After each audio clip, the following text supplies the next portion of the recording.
Hello दोस्तों, मैं देव जायसवाल आपके अपने यूट्यूब चैनल देव स्टडी जोन में आपका स्वागत है।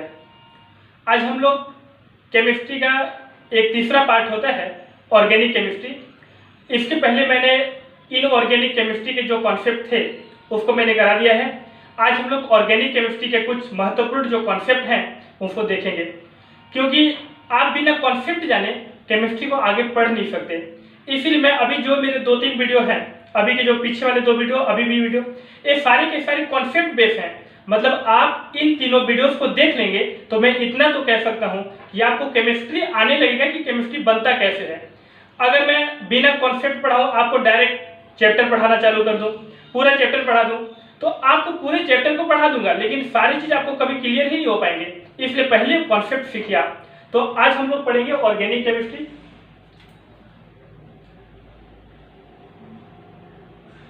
ऑर्गेनिक केमिस्ट्री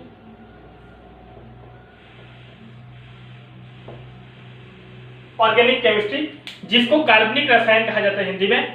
तो याद रखिए, कार्बनिक रसायन किसे कहा जाता है? तो रसायन विज्ञान की वह शाखा, ठीक है, रसायन विज्ञान की वह शाखा जिसके अंतर्गत कार्बन एवं कार्बन से संबंधित यौगिकों का अध्ययन किया जाता है, ऑर्गेनिक केमिस्ट्री कहलाता है, कार्बनिक रसायन कहलाता है। ठीक है, कार्बनिक रसायन किसे कहा जाता है? अगर कोई पूछेगा तो आप कैसे बताएंगे कि रसायन विज्ञान की वह शाखा जिसके अंतर्गत कार्बन एवं उससे संबंधित यौगिकों का अध्ययन किया जाता है वह क्या कहलाता है? कार्बनिक रसायन कहलाता है। याद रखेंगे कि ऑर्गेनिक केमिस्ट्री में कार्बन और हाइड्रोजन दोनों होना आवश्यक है। अगर ये मैं बोलूं H2O, क्या H2O ऑर्गेनिक केमिस्ट्री कार्बनिक रसायन है? नहीं है। ठीक है, ये नहीं है, ये इनऑर्गेनिक है। जिसमें कार्बन और हाइड्रोजन दोनों रहेगा तभी वो ऑर्गेनिक केमिस्ट्री का पार्ट हो सकता है, अदरवाइज वो ऑर्गेनिक केमिस्ट्री का पार्ट नहीं होगा। याद रखेंगे अच्छे से। मैं बोला कि जिसमें हाइड्रोजन और कार्बन, जिस चेन में, जिस कंपाउंड में हाइड्रोजन और कार्बन दोनों होंगे तो वह ऑर्गेनिक केमिस्ट्री होगा हमेशा।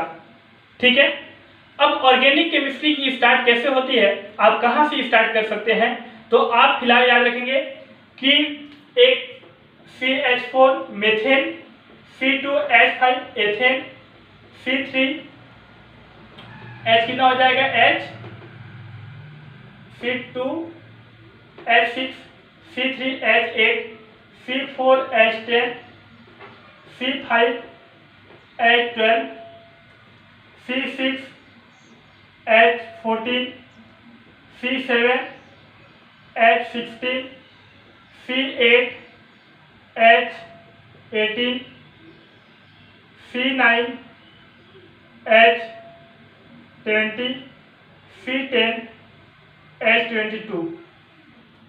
इसका नाम हो जाएगा मेथेन, एथेन, प्रोपेन,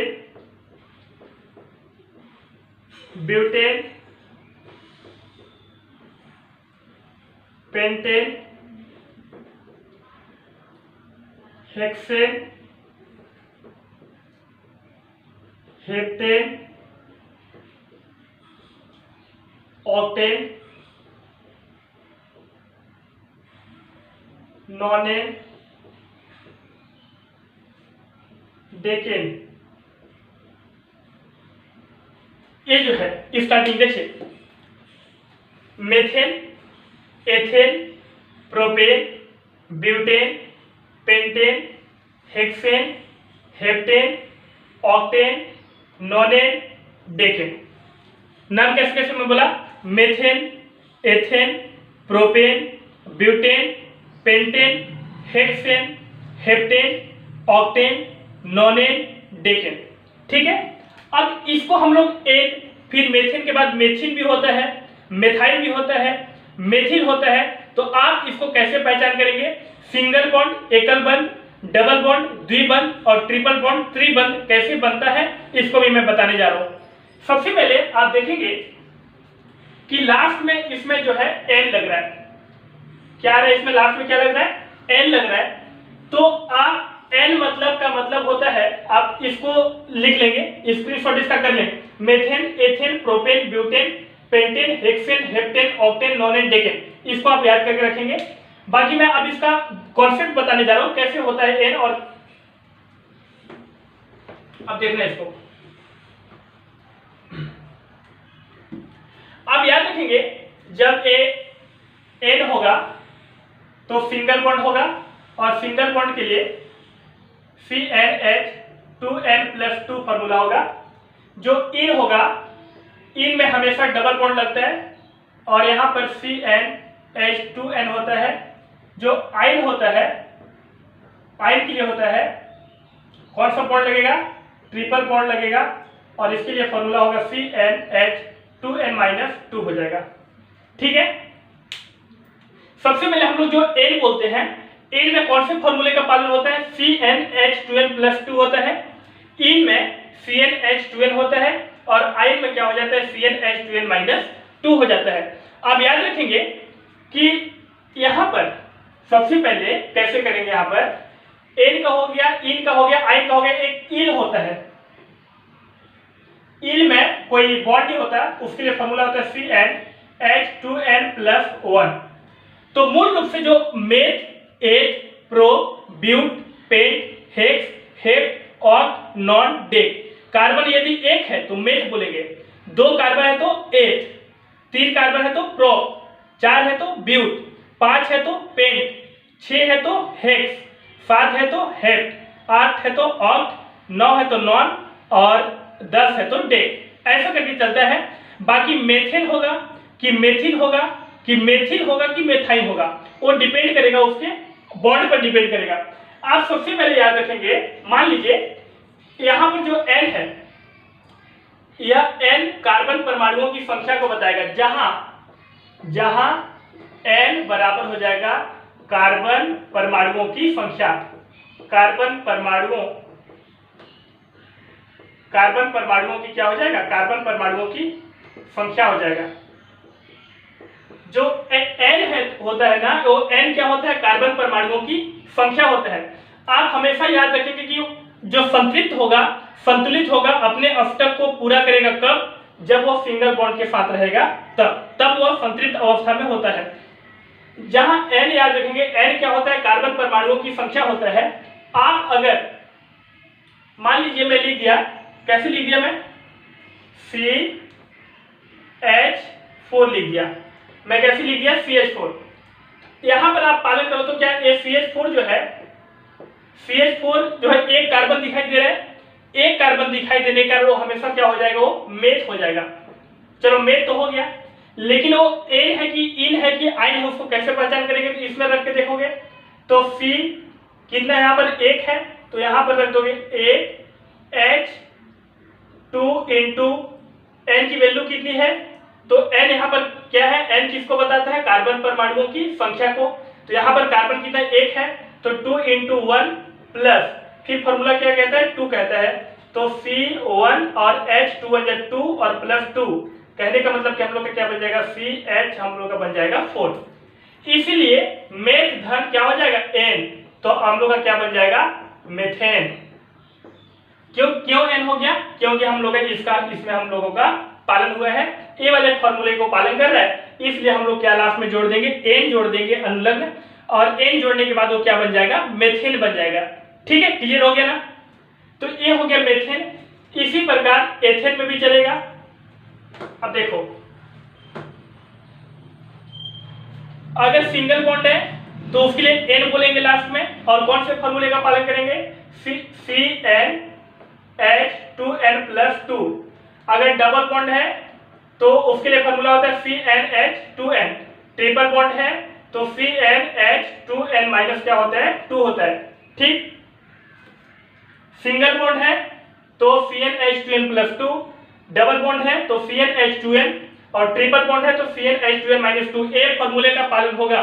ठीक है, हम लोग जैसे बोल दिए C2H6, क्या लिख दिए, C2H6। अब ये क्या है, मेथेन है कि एथेन है कि प्रोपेन है कि एथिल है कि एथाइन है कि मेथाइन है, क्या है, कैसे पहचान करेंगे। तो आप याद रखेंगे कि यहाँ पर कार्बन कितना है, 2 है। आप इन तीनों में से रख कर देखिए, तो यहाँ पर C रख दिए, और n की वैल्यू कितनी हो जाएगी, क्योंकि n क्या बताता है, कार्बन परमाणुओं की संख्या, नंबर ऑफ कार्बन एटम, ठीक है, n where n is equal to number of carbon atom. तो n जो होता है वो क्या बताता है, कार्बन परमाणुओं की संख्या को बताता है। अब यहाँ पर क्या करेंगे, C2 है तो आप देखेंगे कि यहाँ पर n की वैल्यू 2 रख दिए, H यहाँ पर 2 इंटू कितना रख देंगे, 2 रख देंगे n की वैल्यू, और प्लस कितना हो जाएगा 2, तो C2 और H2 2 4 प्लस 2 कितना हो जाएगा 6। मतलब इसको बोलेंगे, क्योंकि 2 कार्बन था तो हम लोग उसको क्या बोल दिए, H बोले, और लास्ट में हम लोग का क्या लग रहा था, N वाले का पालन कर रहा था फॉर्मूले का, इसलिए हम लोग बोलेंगे एथेन। इसका नाम क्या हो जाएगा, एथेन। और ऐसी स्थिति में इसमें कौन सा बॉन्ड लगेगा, अगर वो N है तो हमेशा उसके साथ कौन से बॉन्ड लगेगा, सिंगल बॉन्ड लगेगा। अब कैसे बॉन्ड लगेगा सिंगल, मैं दिखाता हूं। देखो जैसे कि मान लो C2H6 तो कार्बन तो हो जाएगा A2। कार्बन की संयोजकता मैं पिछले वीडियो में बताया था, कार्बन की संयोजकता कितनी होती है, 4, क्योंकि कार्बन जो होता है, कार्बन का एटॉमिक नंबर 6 होता है, इलेक्ट्रॉन डिस्ट्रीब्यूशन कैसे होता है 2 और 4, मतलब इसके बाहर में कितने इलेक्ट्रॉन है, 4 इलेक्ट्रॉन है, और बाहर में 4 इलेक्ट्रॉन है। तो मैंने कहा था कि यदि किसी परमाणु के बाहर में 1 2 3 4 इलेक्ट्रॉन है तो उसकी संयोजकता भी वही होगी जो उसके परमाणु के बाह्यतम कोश में जो इलेक्ट्रॉन उपस्थित होगी। तो इस कार्बन के बाह्यतम कोश में कितने इलेक्ट्रॉन उपस्थित हैं, 4, इसीलिए इसकी संयोजकता कितनी हो जाएगी, 4 हो जाएगी। तो यहाँ पर देखेंगे तो 1 2 3 और 4, इस कार्बन का भी 1 2 3 और कितना हो गया 4, 4 हो गया ना। इसके साथ कितने हाइड्रोजन जुड़े हुए, 6 हाइड्रोजन। तो यहाँ पर 1 2 3 4 5 6, ये हो गया ना। हाइड्रोजन जो होता है, हाइड्रोजन का परमाणु क्रमांक कितना होता है, 1 होता है, तो हाइड्रोजन का परमाणु क्रमांक 1 होता है, इसीलिए यहां पर रख दो, 1 रख देंगे सभी, है ना। तो अब यहां पर जो है कौन से बॉन्ड के साथ जुड़ेगा,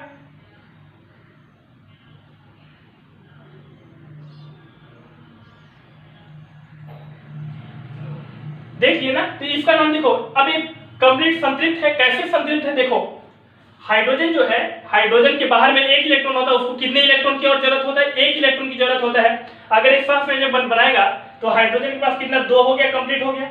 कार्बन के पास कितना, 4 है, तो 5 6 7 8, हाइड्रोजन से 1 ले लिया, तो 4 तो इसका था ही, 1 2 3 4 इलेक्ट्रॉन पहले से था। अब सह संयोजक बंद बनाकर एक यहाँ से भी ले लिया 5, यहाँ का ले लिया 6, यहाँ का ले लिया 7 और यहाँ का भी ले लिया 8। इसी पे करते हुए हाइड्रोजन का भी अपना कंप्लीट है, 2 लेकर, इस हाइड्रोजन का भी क्या है, अपना कंप्लीट है, इस हाइड्रोजन का भी कंप्लीट है, और इसका भी कंप्लीट है, इसका भी क्या हम लोग का कंप्लीट है, इसका भी हम लोग का क्या है, कंप्लीट है। तो हाइड्रोजन का कंप्लीट हो गया। अब कार्बन के लिए देखते हैं, तो 1 2 3 4 5 6 7 और 8, इस प्रकार एक कार्बन का भी क्या हो गया, कंप्लीट हो गया। और यहाँ पर देखेंगे तो 1 2 3 4 5 6 7 8, तो इसके लिए भी क्या हो जाएगा हम लोग का पूरा के पूरा जो है वो क्या है, हम लोग के कंप्लीट है, इसलिए एक ऐसा कंपाउंड है, संतृप्त है, और इसका नाम हम लोग का क्या हो जाएगा, एथेन हो जाएगा। ठीक है, अब देखते हैं, एथेन था। इसी प्रकार एन की सारी प्रक्रिया चलती है, मेथेन एथेन, यदि एक कार्बन रहा तो मेथ, बाकी एन इन आइन डिपेंड करेगा उसके हाइड्रोजन परमाणुओं की संख्या पर, मतलब नंबर ऑफ हाइड्रोजन एटम पर डिपेंड करेगा। ठीक है, ठीक है। अब देखेंगे जैसे कि मान लो कि C3H6 है, C3H6 है, तो एक कैसे इसमें होगा, एक कौन सा, इसका नाम क्या हो जाएगा बोलो। तो चूंकि हम लोग कार्बन 3 देखते ही इतना तो जान गए कि मेथ एथ प्रोप है, मतलब ए जो है ए प्रोप तो है, लेकिन प्रोप एन है, प्रोपेन है कि प्रोपिन है कि प्रोपाइन है कि प्रोपिल है, इसको नहीं जान पा रहे। ठीक है, तो याद रखेंगे कि अब यहां पर वैल्यू पुटअप करेंगे। चलो एक 3 फार्मूला हम लोग को याद है, CnH2n+2, CnH2n, CnH2n-2। चलो अगर आप लोग देखेंगे तो इसको रखेंगे तो C कितना हम लोग का है, चलो 3 देखें, H 2 × 3 + 2, तो कितना हो जाएगा C3, H कितना हो जाएगा 3 × 2 = 6 + 8, C3H8 यहाँ पर है क्या? नहीं है, इसलिए ये N वाला है और एक क्या इन वाला है, एक हम लोग का आइन का फॉर्मूला है। तो क्या N का है क्या? नहीं है, इसलिए गलत हो गया। इन में देखो तो C कितना हम लोग का 3 है तो C3 रख दिए, H 2 इंटू कितना रख देंगे हम लोग 3 रखेंगे, N क्योंकि N number of carbon atom है, कार्बन परमाणुओं की संख्या है, तो यहाँ पर रख देंगे तो 2 इंटू 3 तो कितना हो जाएगा हम लोग का C3H हम लोग का कितना आ गया 6 आ गया। मतलब हम लोगों का एक किसमें आ रहा है? इन में आ रहा है, तो हम लोग इसके लिए 3 कार्बन है तो मेल 8 प्रो इतना तो कहेंगे ही, क्या हो जाएगा हम लोग का प्रोप हो गया प्लस। अब देखो एक किसमें मैच किया ये वाला फॉर्मूला? इन में मैच किया, इसलिए प्रोप धन इन तो बराबर क्या हो जाएगा हम लोग का प्रोपीन हो जाएगा। क्या हो जाएगा? प्रोपीन, इसलिए इसका नाम हम लोग का क्या हो जाएगा? प्रोपीन नाम हो जाएगा। ठीक है, अब प्रोपीन अब प्रोपाइन देखोगे, मान लो मैं लिख दिया, अगर इसी को जो अभी मैं लिखा था C3H6 इसका अगर संरचना बनाने के लिए रहेगा तो कैसा बनाएंगे आप संरचना को देखेंगे। कार्बन पहले 3 बनाओगे, 1 2 3, ऐसा ना करो ना, 1 2 3, कार्बन 6 है तो यहां पर हो जाएगा एक कार्बन एक हाइड्रोजन 2 हाइड्रोजन 3 हाइड्रोजन, हाइड्रोजन पूरा मिला के कितना है 6 है, 3 हो गया। अब इसके बाद क्या करेंगे, यहां पर अगर कार्बन कार्बन का तो 1 2 3 4 और यहां पर क्या करेंगे तो यहां पर H H H क्या ऐसा पॉसिबल है क्या? और इसका संयोजकता तो पूरा होगा ही नहीं। मान लो अगर मैं ऐसा बना देता हूं तो क्या इसका संयोजकता पूरा होगा? अब देखो A तो मान लो चलो ठीक है यहां तक ओके है, लेकिन इस कार्बन का क्या होगा? 1 2 बाकी कहां जाएंगे? नहीं जा रहे ना, इसीलिए ऐसा इसका नहीं बनेगा। कैसे बनेगा देखो, सबसे पहले कार्बन कैसे करोगे, क्योंकि ये डबल बॉन्ड है तो इसको कैसे करेंगे,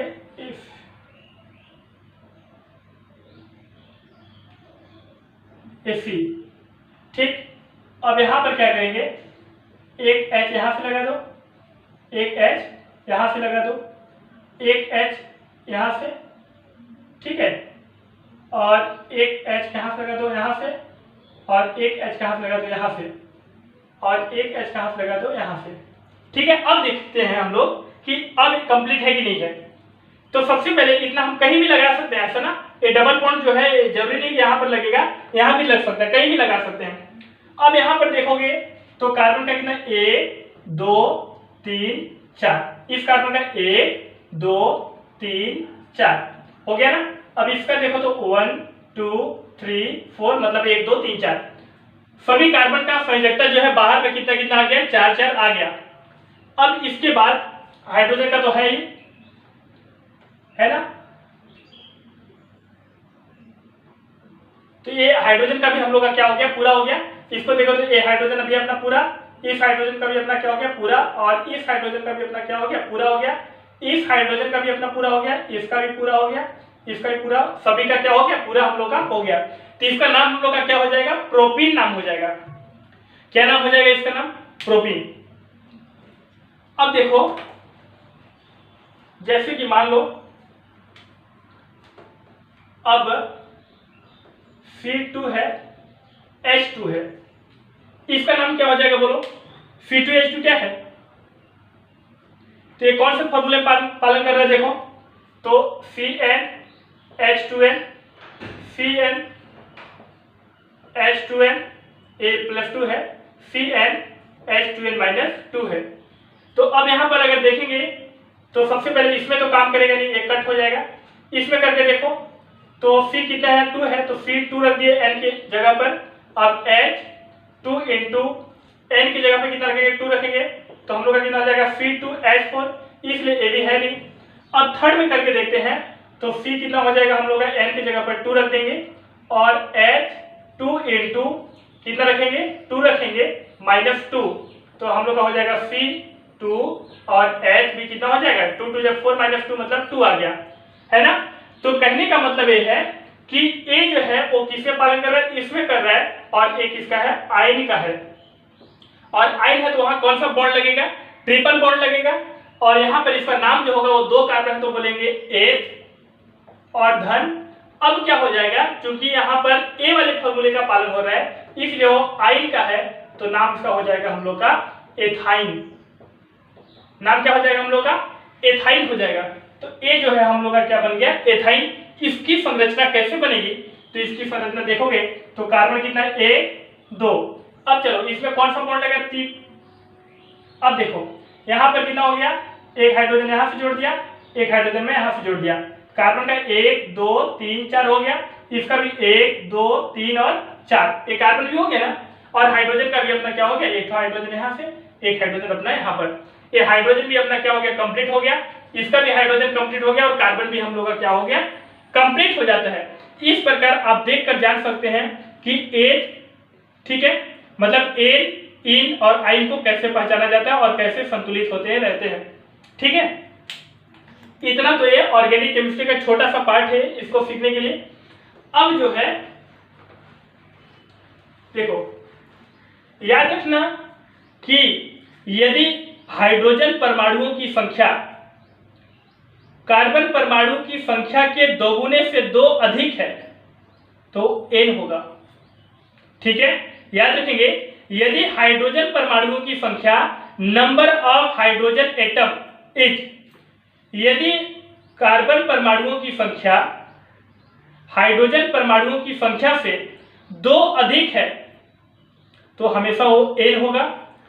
और यदि हाइड्रोजन परमाणुओं की संख्या कार्बन परमाणुओं की संख्या के दोगुना है तो इन होगा। और यदि हाइड्रोजन परमाणुओं की संख्या कार्बन परमाणुओं की संख्या के दोगुना से 2 कम होगा तो आइन होगा। और यदि हाइड्रोजन परमाणुओं की संख्या कार्बन परमाणुओं की संख्या के दोगुने से 1 अधिक होगा तो इल होगा। जैसे यहाँ पर C2H5 लिखे हैं तो कार्बन 2 है, दोगुना कितना हो जाएगा, 2 दूनी 4, 2 2 कितना हो जाएगा 4, और प्लस 1 कितना हो जाएगा 4 + 1 5 है। मतलब यहाँ पर CnH2n+1 फॉर्मूले का पालन होगा।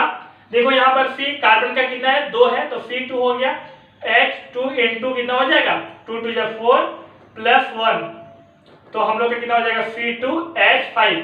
और ऐसी स्थिति में इसको हम लोग क्या लिखेंगे, क्योंकि 2 कार्बन है तो एथ लिखेंगे, और उसके लिए कौन से फॉर्मूले का पालन कर रहे हैं, तो इल का पालन कर रहा है इसलिए लिखेंगे इल। और हम लोग का बन जाएगा एथिल। क्या बन जाएगा हम लोग का, एथिल बन जाएगा। तो इस प्रकार methane, methyl, methyl, ethane, ethyne, ethyl, ethyl, इन सभी चीजों को हम अच्छे से क्या कर लिए हैं, समझ लिए हैं, ठीक है। एक बार मैं और रिवीजन करा देता हूं। यदि हाइड्रोजन परमाणुओं की संख्या कार्बन परमाणुओं की संख्या के दोगुना से 2 अधिक है तो वो n होगा, मतलब उसके मेथेन एथेन बोलेंगे। यदि हाइड्रोजन परमाणुओं की संख्या कार्बन परमाणुओं की संख्या की दोगुनी है तो इन होगा। और यदि हाइड्रोजन परमाणुओं की संख्या कार्बन परमाणुओं की संख्या के दोगुने से 2 कम होगा तो क्या होगा, आइन होगा। और ऐसी स्थिति में आइन में ट्रिपल बॉन्ड, इन में डबल बॉन्ड और एन में सिंगल बॉन्ड लगता है। और याद रखेंगे इल के लिए एक फॉर्मूला होता है CnH2n+1 और उसके लिए कोई बॉन्ड नहीं होता, इसको आप याद रखेंगे। इसी प्रकार प्रक्रिया चलता है। और आगे भी मैं अब ये जो कॉन्सेप्ट है सिंपल कॉन्सेप्ट क्लियर हो गए हैं। अब जो है मैं अब टॉपिक पढ़ाऊंगा, ओके, इतना आप तैयार करके रखेंगे। अब जो भी मेरे केमिस्ट्री के जो आएंगे वो टॉपिक से संबंधित होंगे, टॉपिक करेंगे, ओके। धन्यवाद। अगर आपको ये मेरी वीडियो अच्छी लगे तो आप लाइक शेयर और सब्सक्राइब जरूर करें। धन्यवाद।